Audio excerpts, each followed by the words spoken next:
La primera conferencia del día de hoy está a cargo de la doctora Julia Tagüeña Parga, directora adjunta de Desarrollo Científico del CONACYT, y el doctor Mario César Salinas Carmona, secretario de Investigación, Innovación y Posgrado de la Universidad Autónoma de Nuevo León, nos hará primero una presentación de la doctora Tagüeña.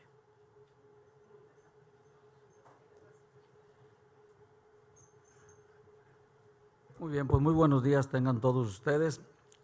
A nombre de la Universidad Autónoma de Nuevo León, en general y para mí en particular, es un honor presentar a ustedes esta mañana a la doctora Julia Tagüeña Parga. Ella es directora adjunto de Desarrollo Científico del Consejo Nacional de Ciencia y Tecnología. Y bueno, entre otras de sus funciones, de ella depende el SNI, de ella dependen todos los programas que tenemos del CONACYT, Salud CONACYT, SEP CONACYT, INMIGUT CONACYT, Zagarpa CONACYT, etcétera, etcétera, etcétera. Y por si fuera poco, ella también es la secretaria técnica del FOINS, de los fondos institucionales, y como si fuera poco, también es miembro de la junta directiva del CONRICYT y todo lo demás. Pero además, la doctora Julia Tagüeña, a mí me da mucha satisfacción personal presentarles a la comunidad científica de aquí del noreste de México que está asistiendo a esta reunión, porque es una gran docente y gran investigadora en este país. Ella es doctora en física, pero además ha escrito, está muy ocupada también en el asunto de la docencia. Nos da mucho gusto porque esa es una actividad que nosotros compartimos aquí en la institución, muchos de los investigadores, y ha escrito muchísimos libros de nivel bachillerato y de nivel de la licenciatura, lo que le da una gran capacidad no solo académica, sino una gran autoridad moral para hablar ante nosotros de lo que va a tratar el día de hoy. Y justamente, además, es una gran investigadora que ha dirigido tesis, que ha publicado más de 50 artículos científicos en revistas internacionales indizadas, por lo cual es miembro del Sistema Nacional de Investigadores nivel 3. Y entonces, además de ello, la doctora tiene estudios y se dedica a estudiar sólidos amorfos, pero además materiales vítreos y materiales porosos nanoestructurados. Y tiene estudios de especialidad en sistemas desordenados. Y creo que esto último fue lo que llamó la atención para ponerla al frente de este sistema desordenado que le toca ahora dirigir. Y no lo digo porque la doctora Leti Torres o José Antonio de la Peña que le precedieron no hayan dejado desordenado de ninguna manera. Pero bueno, ahora que estamos preparados para tener punto 1 del PIB, el crecimiento en ciencia y tecnología durante los próximos años, ese sistema necesita un orden extraordinario. Y creo que ahí la función de Julia Tagüeña está garantizada y la comunidad científica estamos en santa paz porque va a haber orden en el sistema, garantizado con su profesión. La doctora Tagüeña esta mañana nos va a hablar desde la visión del CONACYT ante el Open Access, un tema del cual empezamos a escuchar el día de ayer y al cual le ha tomado a ella muchas horas de dedicación, incluso en la Comisión de Ciencia y Tecnología de la Cámara de Senadores del Honorable Congreso de la Unión. Y bueno, vamos a oír desde la perspectiva de la doctora Tagüeña cuál es la perspectiva precisamente ante el CONACYT de esta nueva forma. Muchas gracias, doctora Tagüeña, bienvenida.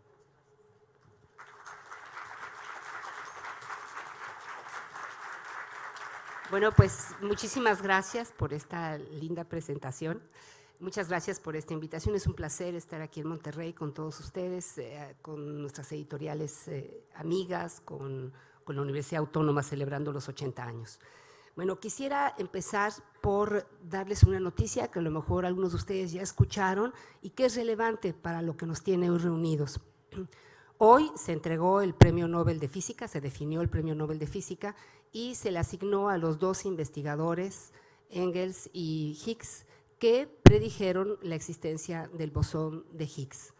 Después de mucha discusión, decidieron no dárselo al CERN como organización, según parece, porque no aparece en la lista de los premiados, aunque el experimento que comprueba este gran descubrimiento se hizo en el CERN, pero hay que ver que el CERN tiene 3,000 personas trabajando en el experimento y tenían como que cambiar la filosofía, no podían escoger a un experimental, porque la forma de trabajar en realidad sí ha cambiado.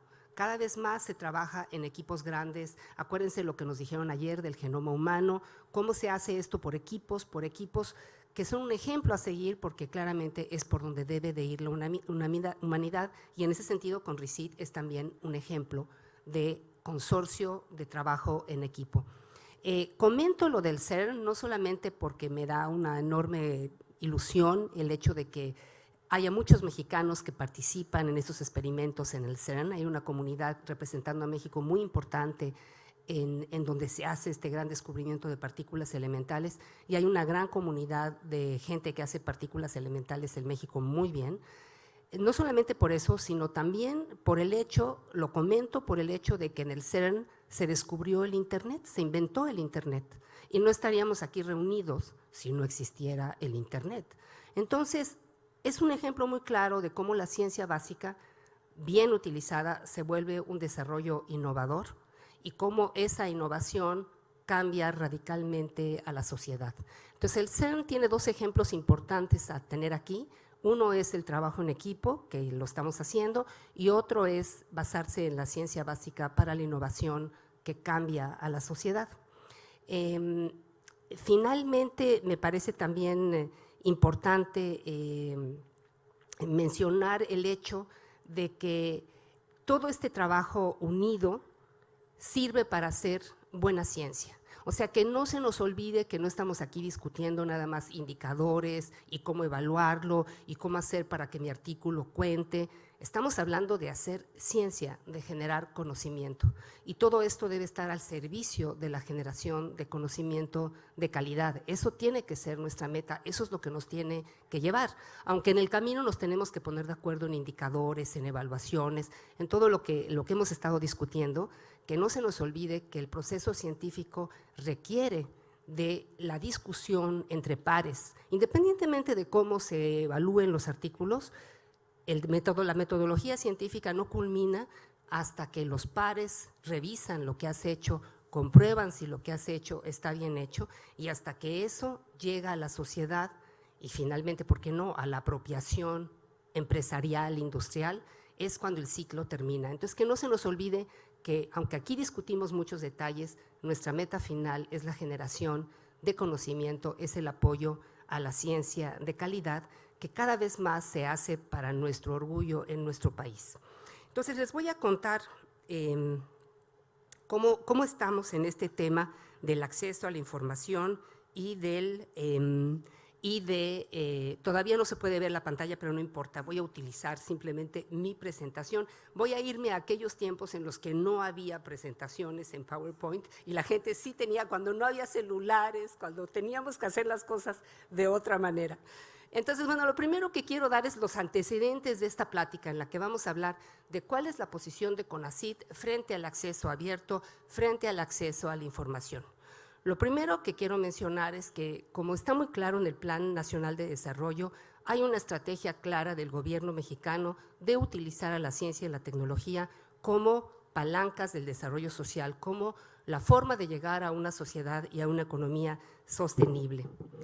Por otro lado, es claro que la única manera de que eso suceda es que haya información accesible, y una economía basada en el conocimiento tiene que tener acceso a la información. Y también es un hecho que las revistas científicas se han vuelto de momento, quién sabe lo que pasa en el siglo XXI, se han vuelto de momento el camino para la publicación de… Esto es emocionante. ¿Qué está pasando? ¿Quieren que me mueva de aquí? Es como película, ¿no? Como película que aparecen personajes.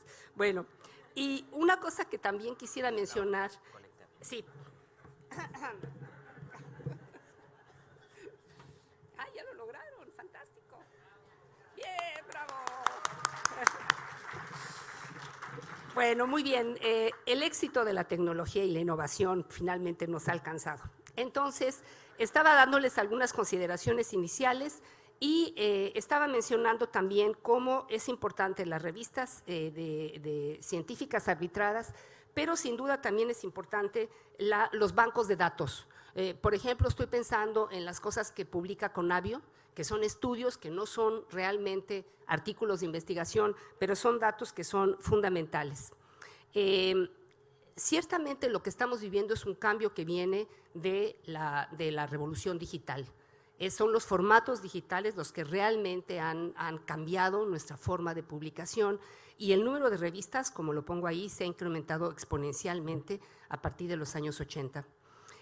Por otro lado, esta industria de la publicación pues es muy compleja, involucra muchos actores, desde luego los editores, los vendedores, los responsables institucionales. Ciertamente tenemos a los propios autores, más a los investigadores como usuario, y bueno, también los académicos en general, los estudiantes, sin duda las bibliotecas, y por qué no decirlo, también la población en general. Finalmente se trata de que el conocimiento alcance a todos.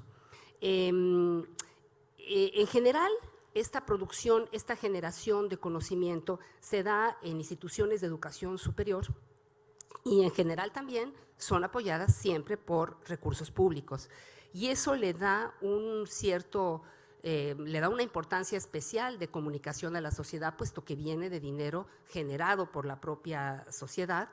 Y bueno, desde luego tenemos este camino hacia la publicación que ya se ha discutido ampliamente, no tengo que entrar en los detalles, en cómo se debe de validar una publicación para que finalmente se considere un resultado a compartir. Esta validación es sin duda esencial. Como les decía hace un momento, podemos discutir las formas de validar, pero el hecho es que el método científico culmina cuando lo que hiciste lo ve la comunidad y dice, está bien, no está bien, te equivocaste, este experimento lo puedo reproducir, este experimento no es reproducible, algo está mal en ese resultado. Por otro lado, hay como un proceso, digamos, de intercambio, ¿no? El investigador quiere publicar sus resultados, por otro lado, eso le da un reconocimiento en el mundo académico, ¿no?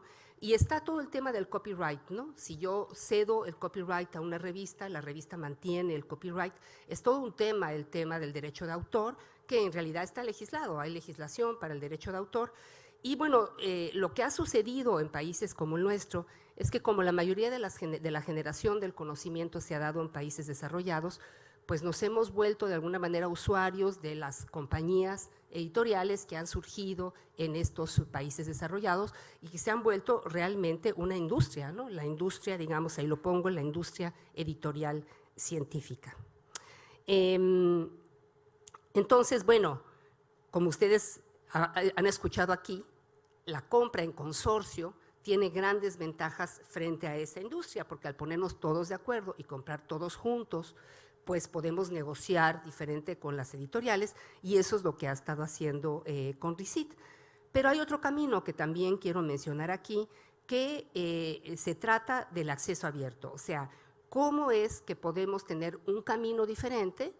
El primero, digamos, el del consorcio, déjeme que lo llame acceso a la información, pero podemos hablar también de un camino distinto, que es el acceso abierto, en el cual, como pongo aquí, digamos, las universidades y los centros de investigación acceden a los artículos que muestran resultados de sus investigaciones, pero sin cargo para los usuarios finales, mediante la búsqueda de otras fuentes financieras, porque, como ustedes saben, por la segunda ley de la termodinámica, nada es gratis, o sea, no es que no se vaya a pagar, alguien lo tiene que pagar, la cosa es quién lo paga. Bueno, entonces, dentro de las consideraciones iniciales, hay 3 declaraciones que son muy importantes, que definen el acceso abierto. Una es la de Budapest, otra es la de Bethesda y otra es la de Berlín.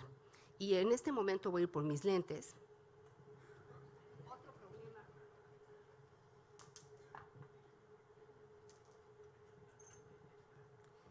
Porque hice la letra muy chiquita. Y este es también tecnología, pero tecnología un poquito más antigua. Entonces, estas declaraciones nos han permitido ir definiendo lo que es el acceso abierto. En el acceso abierto, el propietario del derecho de la propiedad intelectual lo otorga a los usuarios. ¿De qué manera lo hace? Hay diferentes formas de hacerlo, para eso tenemos Creative Commons, que nos define las formas de hacerlo.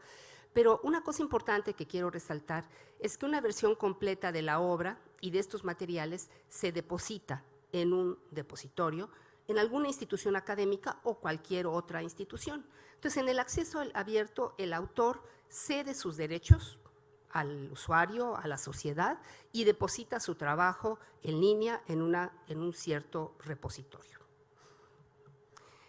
Quisiera mencionar cuál ha sido la participación de CONACYT en estas actividades internacionales que les he comentado, en las 3 declaraciones de Budapest, Bethesda y Berlín. En la de Berlín en particular, acaba de suceder. Todos los consejos nacionales de ciencia y tecnología del mundo están agrupados en un council que se llama Global Research Council, y ahí es donde CONACYT ha participado muy intensamente. Hubo una iniciativa que hizo la NSF, la DFG de Alemania y el CNPq de Brasil sobre el tema de acceso abierto, y se ha vuelto un eje de discusión muy importante.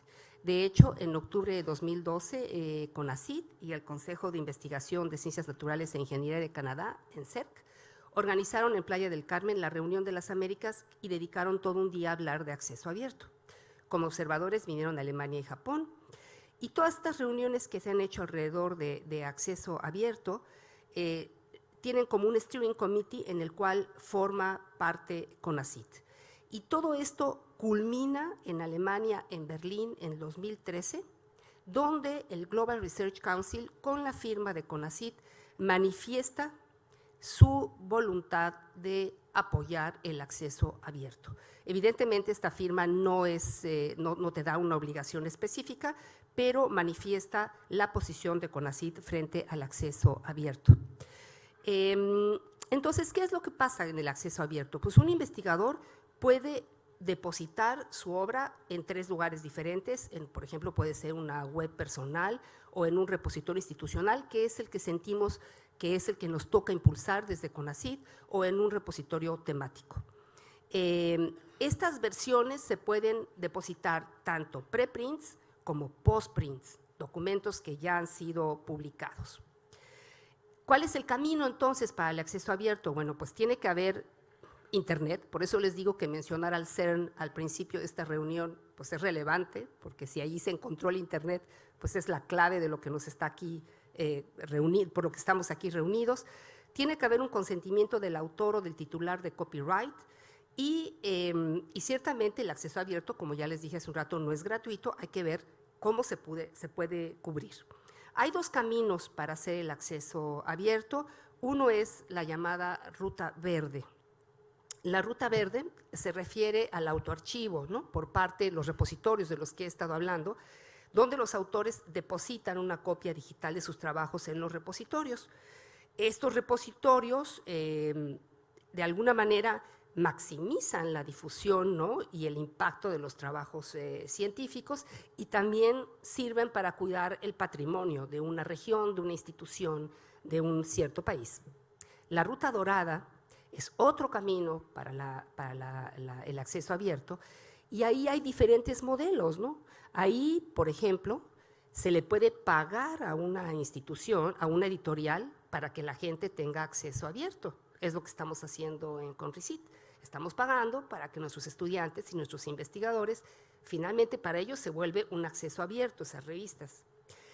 También otra posibilidad es que las casas editoriales hagan un periodo de embargo y después de ese periodo permitan que las publicaciones se metan en estos repositorios institucionales o nacionales. También es posible que como autor tú pagues a una revista de acceso abierto, tú pagas, pero el resto del mundo lo puede accesar, como sucede, por ejemplo, por toda la colección Plus One y muchas otras revistas que estamos viendo en nuestros stands, que son de acceso abierto, en el cual el autor o la institución paga para que se vuelva de acceso abierto. Y bueno, también existen revistas que son de acceso abierto y que no cobran. Y esas revistas, muchas de ellas están en el catálogo CONACYT, lo que sucede es que están financiadas por recursos públicos. Hay muchas iniciativas a nivel mundial para discutir el tema del acceso abierto. Por ejemplo, el Reino Unido tomó una posición al respecto. Primero pensó irse por el camino dorado, designó una cantidad de dinero muy importante para hacerlo, 38 millones de libras. Estados Unidos y Canadá han más bien seguido la ruta verde porque se han dado cuenta de los enormes costos involucrados en la ruta dorada, es lo que se llama la ley Obama. También hay agencias financiadoras como los NIH, el National Institute of Health de los Estados Unidos, que lo que han hecho es que han puesto las publicaciones de sus investigadores en un repositorio abierto, pero después de un año de ser publicadas. O sea, lo que les comentaba del embargo. Hay un embargo en el que la revista tiene el copyright y después de un año se pone en el repositorio. Muy recientemente Argentina y Perú también están generando repositorios públicos, también están generando leyes de construcción de la ruta verde. Y bueno, ¿qué es lo que está pasando en México? Hoy en día en México hay muchas instituciones que sí tienen ya repositorios. O sea, están trabajando, veo aquí a muchos de los que tienen esos repositorios, los repositorios de Cielo, de la UNAM, San Luis Potosí tiene un repositorio muy importante, el Redalí, que es un repositorio muy importante. Es decir, ya existen repositorios institucionales en México y la idea es unir esos repositorios con un criterio común, con una forma equivalente de crear esos repositorios con metadatos que sean compatibles, de tal manera que haya posibilidad de, como se dice en el lenguaje, ordeñar un repositorio, y tenemos que estar también en sintonía con el resto del mundo. O sea, no solamente tenemos que tener sintonía nacional, sino que tenemos que tener sintonía con Latinoamérica y sintonía con el resto del mundo. Y hay que tener muy claro que México ha sido pionero en el impulso de acceso abierto en Latinoamérica. De hecho, Latinoamérica por vocación, desde siempre, antes de que se llamara acceso abierto, empezó a trabajar en acceso abierto, compartiendo publicaciones. Latindex es un ejemplo de este movimiento y realmente lo que estamos haciendo ahora es poniendo un poco de orden a algo que hace muchos años se estaba haciendo y haciendo muy bien. Entonces, ¿qué tenemos que hacer en México? Bueno, tenemos que tener una política de carácter nacional.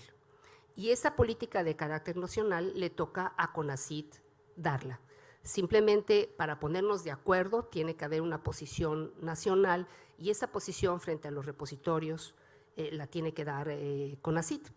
Y tiene que coordinar las iniciativas que hasta ahora han sido muy buenas, pero aisladas, hacia una dirección común y, por supuesto, le toca pelear por recursos económicos para poder tener esa política nacional, porque, como les digo, nada es gratis.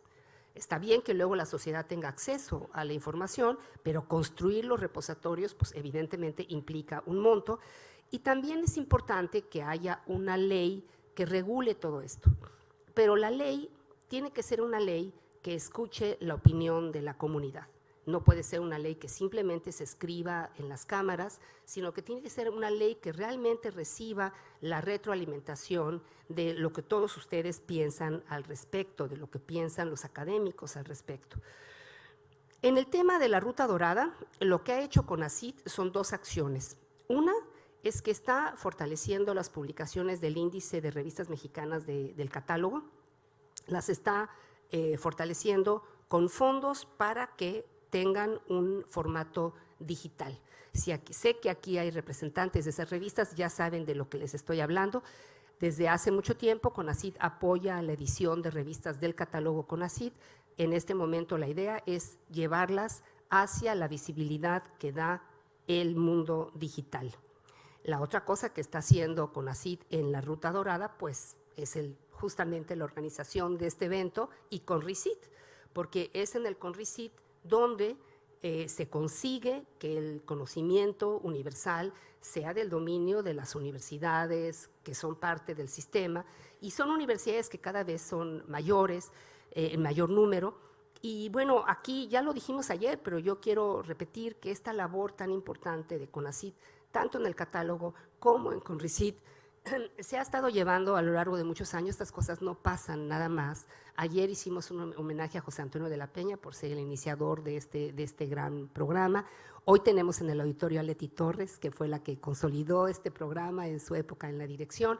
Y bueno, más los directores generales que tuvieron la visión de apoyar esto. Entonces, esa es una labor la labor de mucha gente. Y CONRICIT en particular es una gran labor de los miembros de CONRICIT, de todas las universidades involucradas, que son realmente las que han sido capaces de llegar a este acuerdo.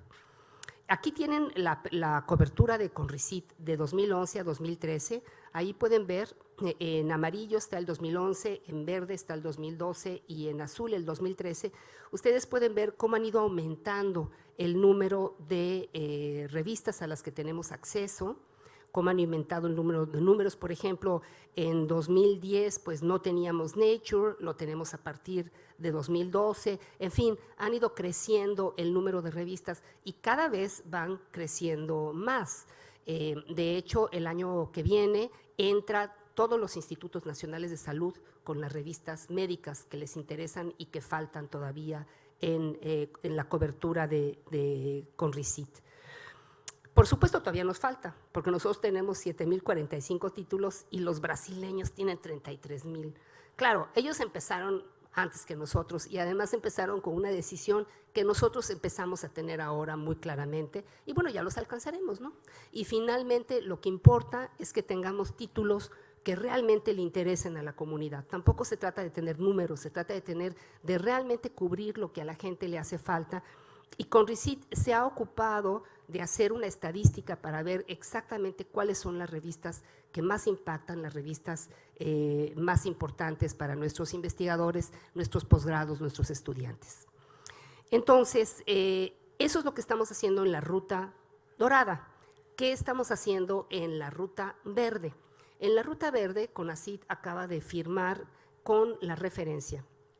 La referencia es justamente una iniciativa latinoamericana de acceso abierto, donde en este momento están 8 países: Argentina, Brasil, Chile, Colombia, Ecuador, El Salvador, México, Perú y Venezuela. Y la idea es darle a nuestra región visibilidad.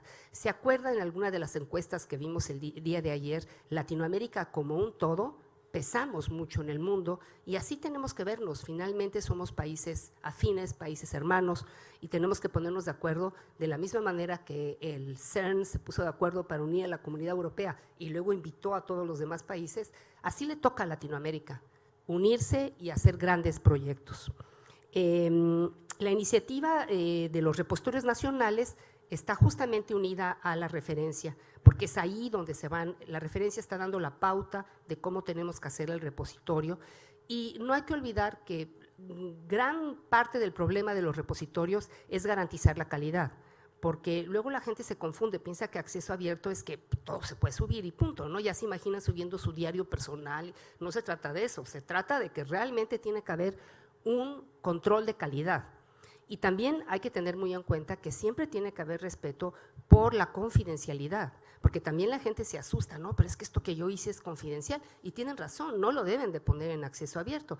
De hecho, en la reunión que tuvo Latindex hace un par de meses en México, estábamos todos como muy entusiasmados hablando del acceso abierto y un uruguayo hizo notar que tenemos que tener cuidado de qué subimos al acceso abierto, porque un grupo de arqueólogos de su país habían subido unos resultados preliminares, un grupo canadiense tomó sus resultados, publicó los resultados, nunca les dio crédito. O sea, la comunidad académica pues es fantástica en muchos sentidos, pero esos casos se dan. Entonces, no se trata de que todo tiene que ser abierto, ni se trata de que todo se puede subir. Tiene que haber un criterio de confidencialidad y tiene que también haber un criterio de calidad. Y este proyecto de la referencia contó con el apoyo del BID y la coordinación de Red Clara, de la que seguramente muchos de ustedes saben de su existencia. Entonces, ¿qué es lo que queremos hacer? Bueno, nos gustaría ir por la Ruta Dorada, ya vamos, ya les dije lo que hace CONACYT por la Ruta Dorada, apoya al consorcio y da dinero a las revistas para que se vuelvan digitales. Por el camino verde, lo que nos interesa es hacer un repositorio nacional de información científica y tecnológica de acceso abierto de calidad. Queremos que sea CONACYT el que dé la normatividad, no porque nada más haya un repositorio en manos de CONACYT, pero que todos los repositorios nacionales sean congruentes con el repositorio nacional, de tal manera que tengamos una red de repositorios con la misma posibilidad estadística, los mismos metadatos, la misma forma de hacerlo, el mismo ID para las instituciones, en fin, es esa normatividad la que le toca a CONACYT. Como digo, ahí ya hay muchos repositorios institucionales, la cosa es alinearlos con un repositorio nacional. Ese repositorio nacional no solamente está para que todos tengamos acceso a consultarlo, sino también tiene la importancia de la preservación, lo cual da problemas tecnológicos, porque la tecnología de cómputo va cambiando continuamente. Acuérdense, ¿quién no tiene en su casa esos discos grandes que ya no sirven más que para poner una copa encima, porque ya no sirven para ninguna otra cosa? La tecnología va avanzando muy rápidamente. Si queremos preservar esto para nuestros descendientes, si no nos acabamos el planeta antes, pues tenemos necesariamente que buscar también caminos importantes para hacerlo. Y la idea es que el repositorio nacional, como les decía, puede cosechar de los repositorios institucionales y así se puede ir alimentando continuamente de los repositorios nacionales. La mayoría de los repositorios institucionales son europeos, el 48%, norteamericanos el 21%, asiáticos 17% y en América Latina solo hay 8% de repositorios nacionales, repositorios institucionales. Realmente sí nos toca impulsar esto. También es cierto que el número de repositorios es congruente con la productividad. O sea, ciertamente hay tantos repositorios como los investigadores producen, pero cada vez más Latinoamérica produce más ciencia de calidad y tiene que estar acompañada por la creación de repositorios. ¿Qué tipo de contenido tienen la mayoría de los repositorios registrados? Hay un registro de repositorios que se llama DOAR, Directorio de Repositorios de Acceso Abierto. En ese directorio han hecho una encuesta de qué es lo que más se publica en los repositorios, qué es lo que más se mete en los repositorios nacionales y ciertamente hay una fuerte tendencia hacia los artículos científicos, 67%, tesis y disertaciones, 53%, y luego varios. Por supuesto que también depende del propósito de una institución que tenga una cierta vocación puede querer tener. Por ejemplo, imagínense que tenga documentos históricos importantes. Una institución puede en su repositorio meter realmente cualquier tema que le parece pertinente para su patrimonio. Ahora, ¿a dónde queremos llegar? Bueno, lo que queremos es tener un repositorio nacional. Los repositorios de acceso abierto han ido en una tendencia creciente desde el año 2005, como pueden ver en esa gráfica. Y aquí llegamos a un punto del cual a lo mejor ustedes ya escucharon, pero es un punto que, bueno, yo creo que les va a gustar porque es un poco de chisme. Entonces les voy a contar. A principios de año, una senadora muy talentosa, debo de decir, que se llama Ana Lilia Herrera, hizo una iniciativa de ley. Ella está en la Comisión de Educación de la Cámara de Senadores y esto más bien le toca a la Comisión de Ciencia y Tecnología. Sin embargo, ella hizo una iniciativa de ley que asustó a muchos investigadores porque ponía como obligatorio entrar al acceso abierto si trabajabas en una institución pública. Evidentemente eso no se puede plantear de esa manera porque hay diferentes situaciones, diferentes casos. Por ejemplo, si yo tengo un artículo que me va a publicar Nature, a mí no me importa si no es acceso abierto, yo quiero que me lo publique Nature, ¿no? O sea, es evidente que la comunidad académica tiene otras prioridades también en sus decisiones de publicación.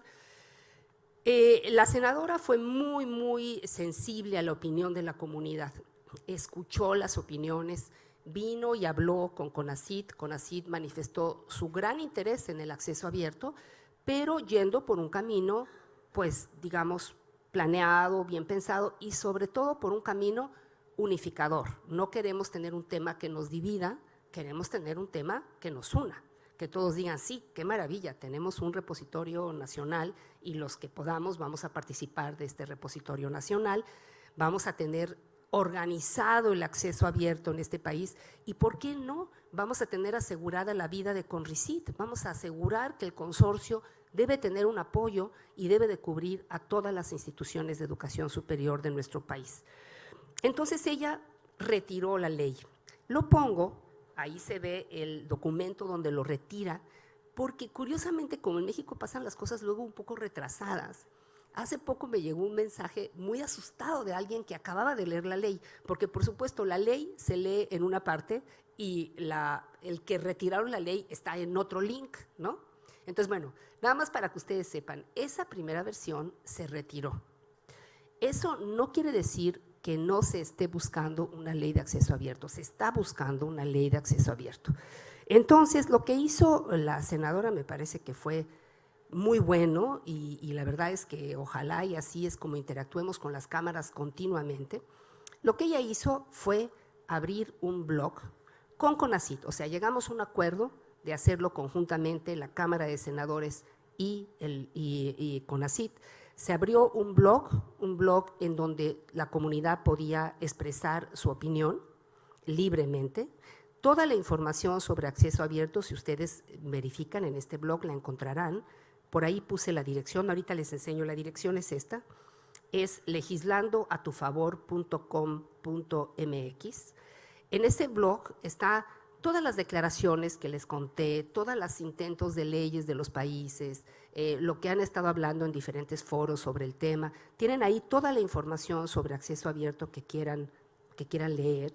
Y luego hay una parte donde la gente se fue manifestando y fue dando su opinión, opiniones muy diversas, desde la gente que dice, sí, por supuesto, todo tiene que ser libre, viva la democracia, hasta gente que dice, no, yo quiero cuidar lo que hice y quiero protegerlo. O sea, los dos extremos están ahí reflejados y ciertamente lo que busca la ley es consensos, es algo correcto, es algo justo, algo que promueva el desarrollo de la ciencia y la tecnología en nuestro país. Entonces, como les decía, en este blog pueden encontrar toda la información sobre el tema y lo que la gente ha estado opinando en línea. Sin embargo, también se hicieron 2 reuniones presenciales. Una se hizo en Toluca, que fue organizada con Redalic. Como ustedes saben, la Universidad Autónoma del Estado de México tiene esta red Redalic que ha sido muy importante en el desarrollo de acceso abierto en nuestro país. Y la otra se realizó en la propia Cámara de Senadores. Ahí tenemos las fechas en las que fueron. El 2 de octubre y el 30 de septiembre, ¿es así? Bueno, no sé por qué siento que esas fechas están mal, porque fue primero la de Toluca. Bueno, fue primero la de Toluca y luego fue la de la Cámara de Senadores, creo que están invertidas, pero bueno, no importa. El hecho es que esas reuniones se dieron, particularmente en la que hubo en la Cámara de Senadores, están aquí presentes varios de los que participaron en estas mesas. Hubo mesas de discusión sobre todos los temas que tienen que ver con el acceso abierto. Uno de ellos es el de repositorios, pero hay otros muchos temas relevantes e importantes. Y entonces, ahora simplemente va a haber como una reunión de todas estas opiniones, se va a hacer una nueva propuesta y esa nueva propuesta de nuevo va a ser discutida por la comunidad. En realidad, lo que planea hacer la senadora, debo de decir que en este punto ya están involucrados 2 senadores más de la Comisión de Ciencia y Tecnología, el senador Tello, que es el presidente de la comisión, y el senador Romero Hicks, que tiene un interés específico porque él desde CONACYT conoce perfectamente bien estos programas. Cuando dirigió CONACYT, de hecho, apoyó a José Antonio en el tema de CONRICYT. Entonces, él está muy interesado en que esta ley incluya ambos caminos del acceso, o sea, no solamente la línea verde, sino la línea dorada en la forma que la tenemos ahora, en la forma de consorcio. Este tema no está terminado, serán ustedes seguramente de los primeros que lo sepan porque vamos a hacer una gran difusión de los resultados, pero me parecía muy importante plantearles la posición de CONACYT frente a estos temas tan importantes que tienen que ver con la publicación y por lo tanto con el desarrollo de la ciencia en nuestro país. Y yo la verdad quisiera terminar ya porque me parece más importante que ustedes tengan la oportunidad de hacer algunas preguntas que seguramente tendrán al respecto y bueno, yo les agradezco muchísimo su atención.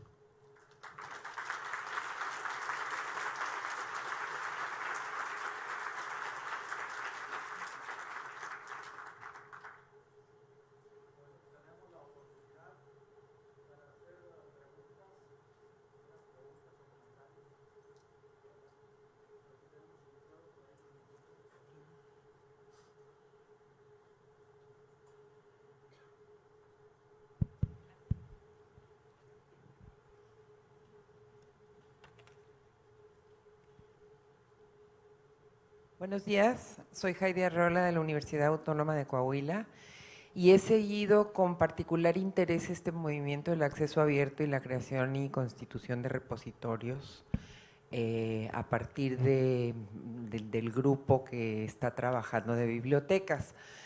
He participado con algunos comentarios en el blog que usted menciona, doctora, y me ha llamado mucho la atención que los comentarios no aparecen y no me ha pasado solamente a mí, le ha pasado a otras personas.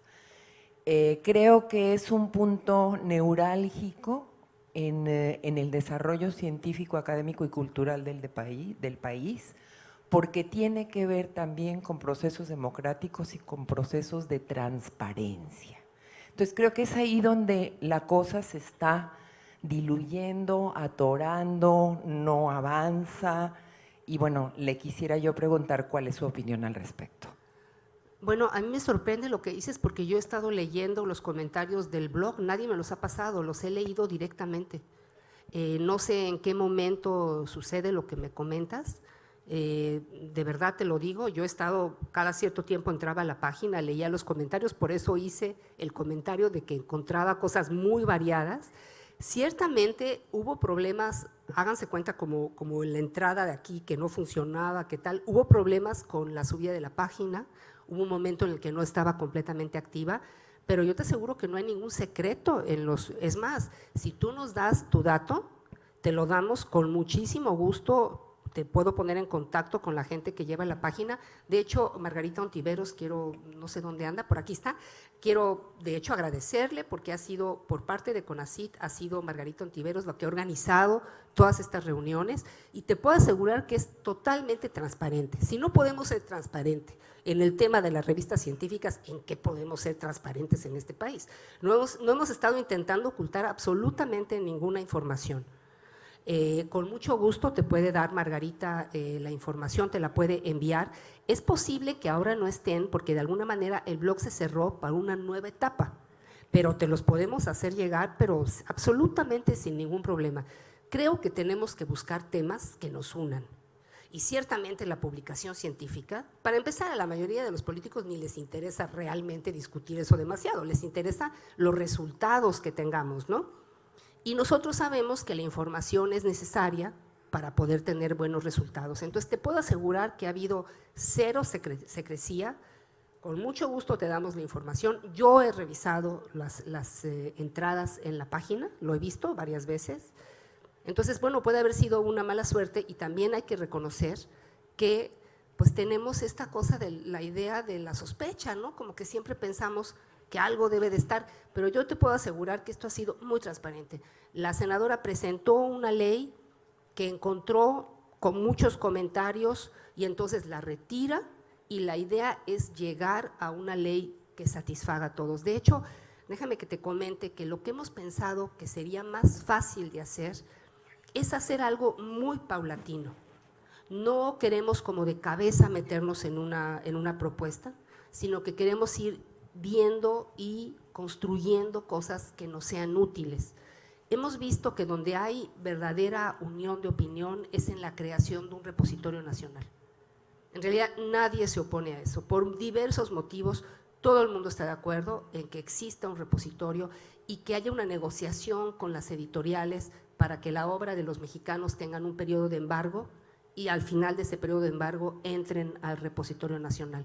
Entonces, estamos buscando más bien los puntos en común. No, te aseguro que no hay nada oculto en esto y con mucho gusto te daremos la información.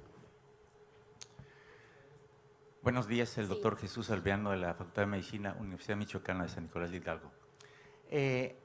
Conozco personalmente al señor Fernando Valadez, de Plaza y Valdés. Él hizo una iniciativa reciente a la Cámara de Diputados para promover que la producción científica se promoviera, que fuera Patrimonio Mundial de la Universidad, de la Humanidad, ante la UNESCO.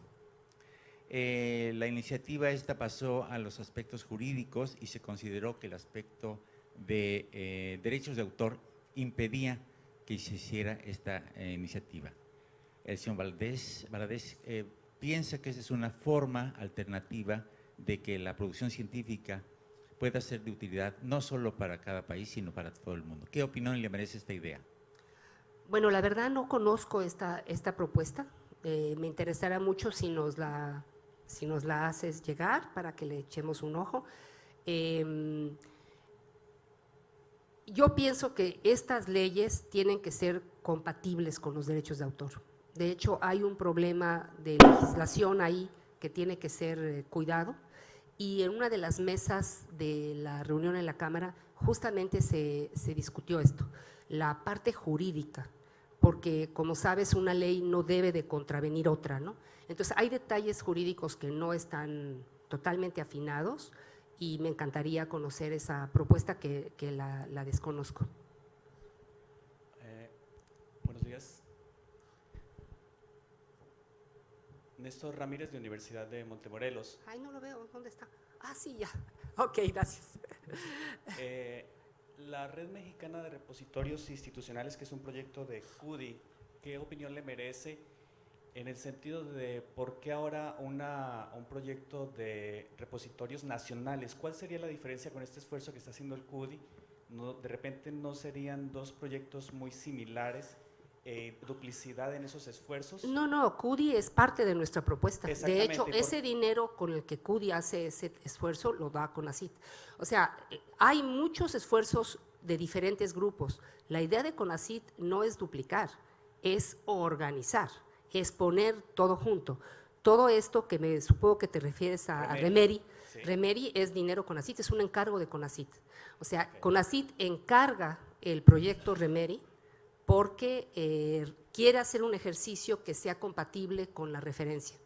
¿Y cuál sería la diferencia con el repositorio nacional que usted nos está comentando No, hoy? Ninguna. Remeri es como un piloto que nos va a llevar hacia el repositorio nacional. Entonces, no estamos repitiendo esfuerzos. De hecho, prácticamente todos los esfuerzos nacionales han sido financiados por CONACYT. Remeri fue financiado por CONACYT, Redalic fue financiado por CONACYT. O sea, todo esto viene de dinero CONACYT inicialmente.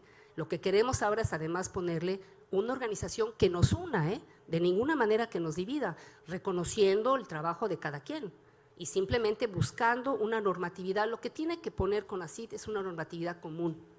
Y efectivamente el camino sí es lo que hace Remeri, porque queremos ser compatibles para empezar con Latinoamérica, con la referencia. Pero no estamos duplicando, eso se está haciendo para CONACYT, para este proyecto. Muy buenos días, Margarito Certuche de Sinvestad Unidad Saltillo. La pregunta, nosotros como nueva generación, creando ciencia y publicando en un futuro, ¿qué ventajas tiene el Open Access en contra o en apoyo a la publicación tradicional? Si también nos va en un futuro CONACYT apoyar para que publicando abiertamente se considere en el SNID. Bueno, el SNI ya considera muchas revistas de acceso abierto. Si tú has publicado en las revistas de acceso abierto internacionales, tienen un factor de impacto altísimo. O sea, el asunto no es acceso abierto versus, no es línea verde versus línea dorada, es cómo es que CONACYT reconoce a las revistas, ¿no? Ese sería más bien. O sea, no es que ya ahora se reconoce el acceso abierto, la cosa es que hay revistas que la gente se queja de que no se les toma en cuenta su publicación en el SNI, y de hecho tienen razón. Entonces, todo este tema está unido a la evaluación. Si nosotros promovemos un catálogo de revistas nacionales, simultáneamente tenemos que reconocerlas, porque si no las reconocemos, ¿para qué las promovemos? ¿Sí? Entonces hay un proceso que solamente se resuelve con la calidad y con la excelencia, ¿sí? CONACYT tiene que apoyar a las revistas para que sean cada vez mejores y al mismo tiempo debe de reconocerlas para que la gente quiera publicar en ellas, ¿no? Es un proceso complicado, entremezclado, en el que pues espero que salgamos airosos, pero tienes razón, está unido, o sea, realmente resumo tu pregunta en que todo esto está unido al proceso de evaluación. Si una revista va a ser mal evaluada, pues no la voy a usar, ¿no? Si una revista va a ser mal evaluada, no quiero ser árbitro de esa revista, quiero ser árbitro de una revista que… Entonces tenemos que entremezclar todo esto y lo que apoyemos tenemos también que reconocerlo, estoy completamente de acuerdo, pero no son procesos que pasen de la noche a la mañana, es un proceso en el que tienes que ir de alguna manera luchando por consolidar. Las grandes revistas no nacieron grandes, la hicieron grandes los investigadores. Mira, te puedo dar un ejemplo. La revista de la Sociedad de Astronomía, Sociedad Mexicana de Astronomía, es una de las revistas de astronomía más importantes del mundo y tiene un factor de impacto muy alto. ¿Y por qué lo tiene? Porque los astrónomos se pusieron de acuerdo y decidieron que siempre que tuvieran un buen artículo, que entre sus artículos buenos, uno siempre se iba a ir a la revista de la Sociedad Mexicana de Astronomía. Entonces, por ahí alguien dijo, y lo repito, lo que hace grandes a las revistas son los autores. Entonces, los investigadores jóvenes harán grandes a las revistas cuando empiecen a publicar en ellas. Sí. Perdona, creo que por ahí andaba, alguien tenía el micrófono, y ahora Sí. aquí hay una pregunta adelante, pero nada más por ahí atrás, no sé quién tenía. Entonces, ¿le podrías dar el micrófono para que te escuchen? Perdón, Luis. Bueno, mi pregunta va, o mi comentario va más o menos en el mismo sentido. Si tú recuerdas, cuando se hizo el SNI fue una acción de emergencia. Ajá. El país pasaba por una etapa muy crítica y había realmente una emigración de científicos que dejaban el país. Entonces se inventó el CONACYT. El CONACYT no. Se inventó el SNI. Sí. Pero como todas las cosas, o muchas de las cosas en este país, no hay nada más definitivo que lo provisional. Y esta medida provisional pues se ha alargado a lo más de 30 años. También si tú ves el impacto, tuvo diferentes impactos, unos muy buenos por supuesto. Yo opino que si no hubiera SNI tendríamos que inventarlo, pero hubo también impactos no tan buenos. Pero uno de los impactos buenos es que si tú ves la curva de publicaciones mexicanas, desde ese momento cambia completamente su pendiente y se vuelve el segundo país en Iberoamérica, desafortunadamente muy lejano de Brasil, pero el segundo país al fin y al cabo de que publica más.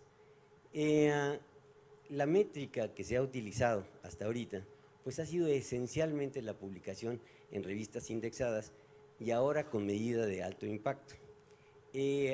Así puedes lograr tus niveles 1, 2, 3 del SNI.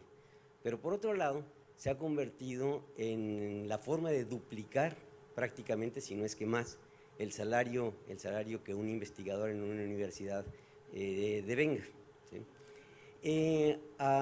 Si no se cambia la métrica, si no se va conjuntamente la ley y el cambio de criterios para esos incentivos, pues yo creo que la ley va a tener muy poco efecto. Lo que me trae como conclusión es una reunión de hace un mes más o menos en la UNAM del PKP, en el cual se hace una investigación sobre, una encuesta sobre, en América Latina, por supuesto también en México, a los investigadores de qué opinan sobre el acceso abierto y si publicarían en revistas en acceso abierto. La mayor parte de los investigadores no sabían de lo que le estaban hablando, pero esa es la mayor parte. Había algunos que sí conocían algo de Redalix, Cielo, etc. Pero lo más impresionante es la otra, que decía, ¿tú publicarías en acceso abierto? Y la respuesta fue prácticamente cero.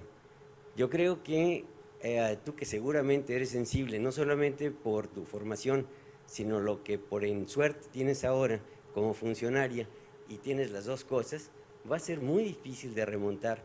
Va a haber que hacer tantos cambios en la forma de medir como en la misma ley para que esto tenga éxito. Sí, bueno, sin duda el reto es grande. Es un reto que está unido a la evaluación y por lo tanto está unido al Sistema Nacional de Investigadores, sin duda. Yo creo que el camino es hacer un proceso realmente paulatino. Yo creo que sí sería un error pretender de la noche a la mañana hacer un cambio radical en la forma en la que funcionan las publicaciones en este país. Creo que el primer paso pues lo estamos dando aquí, que es contarles, ¿no?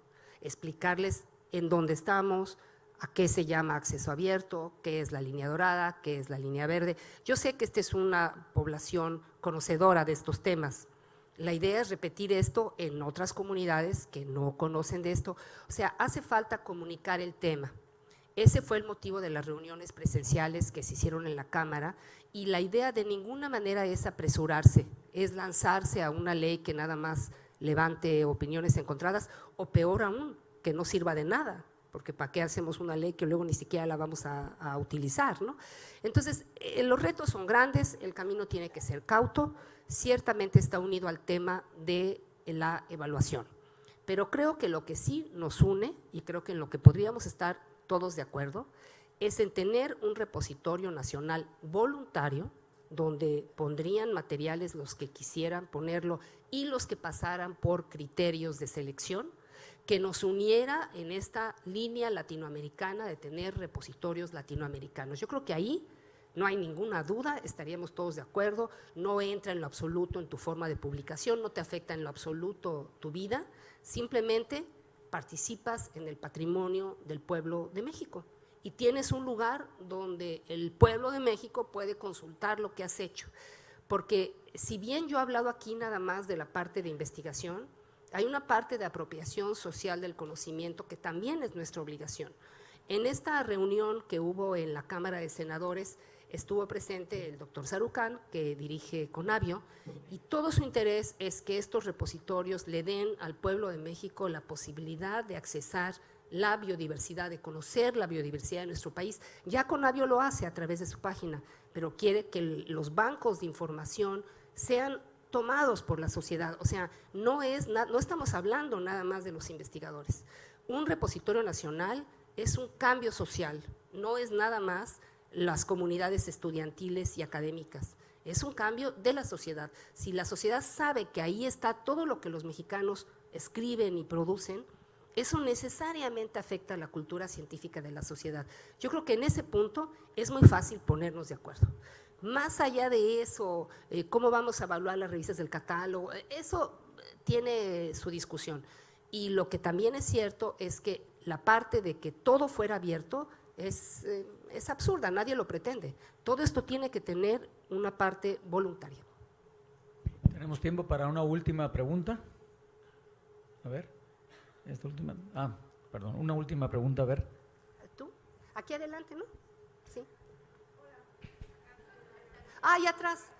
Perdón, discúlpame. Es muy breve, es muy directa. Así como hemos estado escuchando, doctora, sobre las revistas y cada vez queda más definido, se empieza a generar una confusión sobre los libros.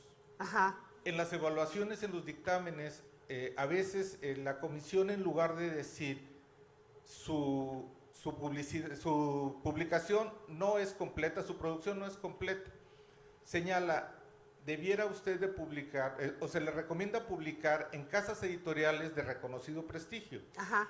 Uno entrega un libro, no ha sido mi caso, pero lo veo con algunos compañeros, y me ha tocado ver que entregaron libros de Plaza y Valdés, de Pearson, de Trillas, y a todos les ponen la misma leyenda.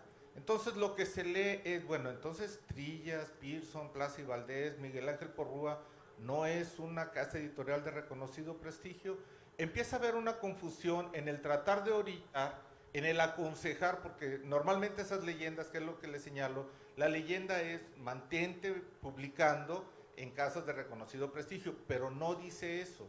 Entonces lo que ocuparía, así como ya se estableció la política de dónde se deben de publicar los artículos para que sean reconocidos por CONACYT, sí empezar a trabajar sobre qué es un libro que va a ser reconocido por CONACYT. Empieza esa laguna a quedar más confusa y el mensaje que se está mandando es un tanto confuso, al menos es el que hemos estado recibiendo en nuestra comunidad. Entonces, sí sería importante señalar para CONACYT qué es un libro, el cual yo voy a reconocer, qué es un capítulo, qué es una casa editorial de reconocido prestigio. Entiendo que normalmente sería, no es que pagues porque te lo publiquen, sino que debieras de haber tenido un arbitraje también y demostrar el arbitraje, pero eso no dice las leyendas, y como usted sabe, Radio Pasillo siempre es más fuerte que la voz oficial. Entonces, cuando no llega la comunicación directa y puntual, se genera un caos que va permeando, y ahora la mayoría dice, no, es que tengo que publicarlo en una todavía mejor. Dice, bueno, o sea, todas estas casas editoriales tienen su prestigio muy, muy reconocido. nos gustaría que nos diera una orientación y que además hicieran acciones para que se orientase, porque también otro de los mensajes pareciera ser que las universidades no podemos ser casas editoriales de reconocido prestigio.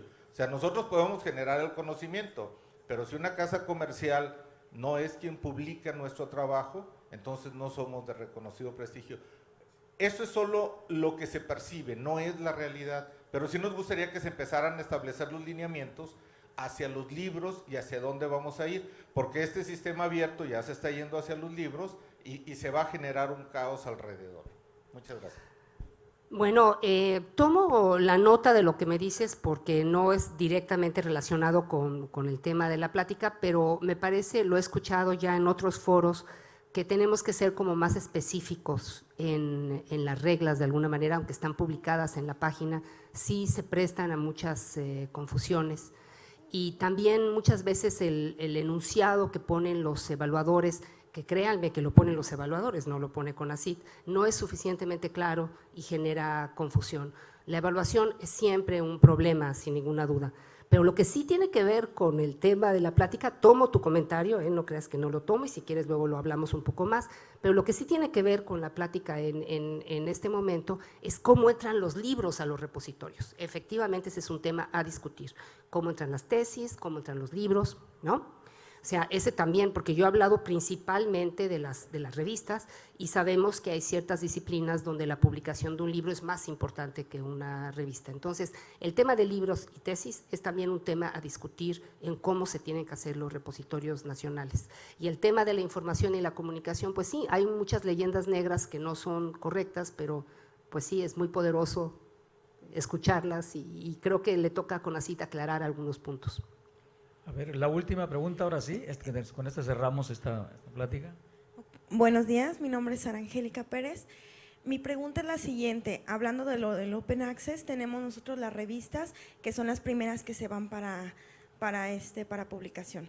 Entonces, las revistas impresas que manejan muchísimas universidades todavía y algunos centros de investigación, ¿quedarían ya obsoletas o habría tiempo de gracia para que éstas se incorporen a la digitalización y todo el proceso que lleva el ser una revista indizada? Y el cómo se va a manejar entonces ahora el que se permita o no dejar una revista impresa en alguna universidad, ya nada más meramente como un precedente o como… Bueno, yo de ninguna manera voy en contra de las revistas en papel, de hecho mi generación cuando no toca papel se siente un poco rara. Entonces, no, de ninguna manera he dicho que deben de desaparecer. Y evidentemente el proceso de la digitalización para muchas es simplemente complementario, van a seguir siendo publicadas, pero además van a tener la visibilidad en Internet. No quisiera que se tomara esto como una campaña contra el papel, porque no lo es simplemente un camino más, ¿no?, que tenemos que aprovechar. ¿Cómo es que las revistas van a ir aprovechando los subsidios de CONACYT para eso? Es vía convocatoria y hay un proceso paulatino en esa, que si quieres luego te explicamos en detalle si estás interesada. En la primera convocatoria se escogió a un cierto número de revistas por su visibilidad ya y se siguió esa metodología, pero es un proceso paulatino que llegará a todas las que quieran en algún momento estar en Internet, estarán y serán todas porque es el camino, no es simplemente el camino actual. Y ya para terminar, nada más quiero mencionar que en esta reunión que mencionó el doctor del Castillo de PKP, que fue en México, justamente en esa reunión estuvo presente el doctor Cabrero, que es el director general de CONACYT, y la senadora Analí Herrera. Se planteó esta política que ustedes acaban de escuchar y el doctor Cabrero expresó la posición de CONACYT de darle seguimiento a este tema que es fundamental para el desarrollo de la ciencia en México. Pues muchísimas gracias.